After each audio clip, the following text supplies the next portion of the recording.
Episode 4માં આપનું સ્વાગત છે.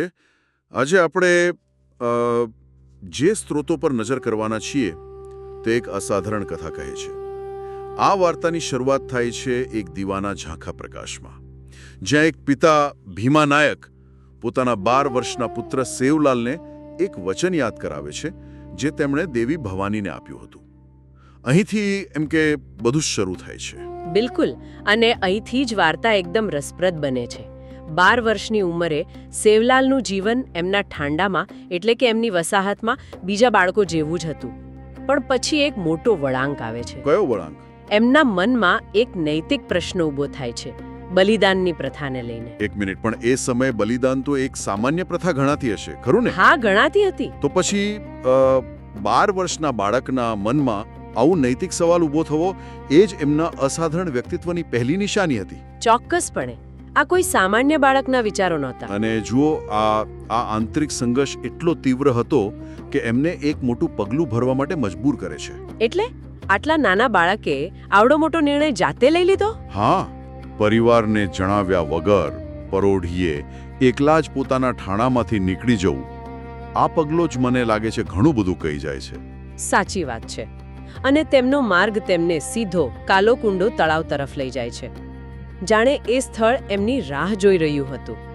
કાલોકુંડો? હા, ત્યાં પહોંચીને તેઓ પહેલા તળાવના પાણીમાં શુદ્ધિ માટે સ્નાન કરે છે અને પછી એમની તપસ્યાનો પહેલો દિવસ શરૂ થાય છે. અને આ કોઈ સાધારણ ધ્યાન નહોતું. 62 દિવસ, એ પણ એક બાળક માટે ખુલ્લા આકાશની છે.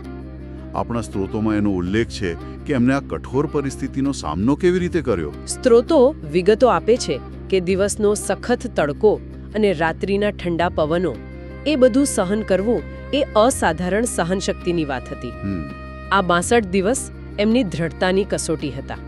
આ કોઈ શારીરિક શક્તિની વાત નથી, આ તો સંપૂર્ણપણે આધ્યાત્મિક મનોબળ હતું. અને આ અસાધારણ સહનશક્તિનું પરિણામ પણ એટલું જ દિવ્ય હતું નહીં, કારણ કે 62 દિવસ પૂરા થયા પછી જ એ ઘટના બની જેણે બધું બદલી નાખ્યું.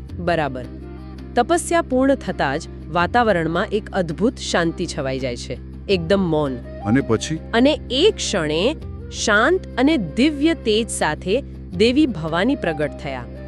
સેવલાલે તરત જ એમને ઓળખી લીધા અને સંપૂર્ણ શરણાગતિ સાથે નમન કર્યું. આ દ્રશ્યની કલ્પના કરવી પણ રોમાંચક છે. પછી શું થયું? શું એમની વચ્ચે કોઈ સંવાદ થયો? અહીં જ્ઞાનનું પ્રસારણ થાય છે, પણ શબ્દો દ્વારા નહીં.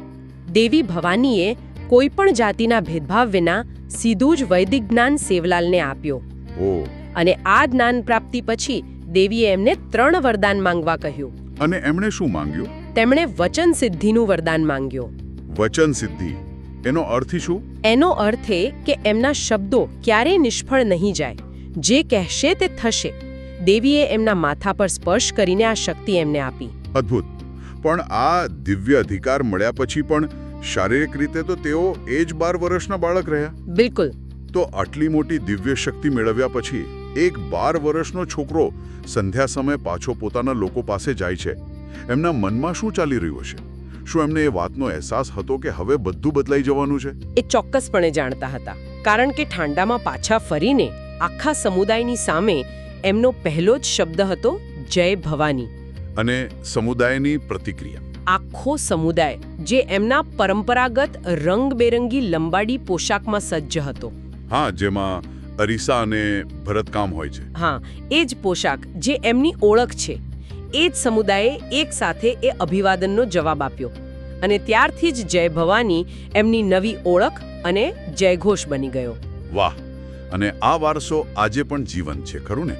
આપણા સ્ત્રોતોમાં એ બેવડા માટીના મંદિરો અને ધ્વજનો ઉલ્લેખ છે. હા, આજે પણ દરેક બંજારા ઠાંડામાં એ બેવડા માટીના મંદિરો પાસે લાલ અને સફેદ સુતરાઉ ધ્વજ લહેરાતા જોવા મળે છે.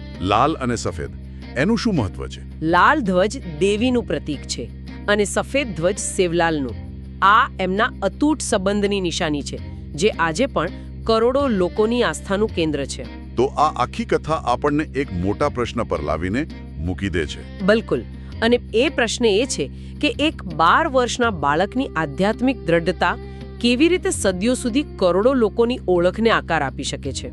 અને આ ઘટના સાચા અધિકારના સ્ત્રોત વિશે શું કહે છે? શું તે વારસાગત દરજ્જો છે કે પછી પ્રાપ્ત કરેલી આધ્યાત્મિક સૂઝ? વિચારવા જેવી વાત છે.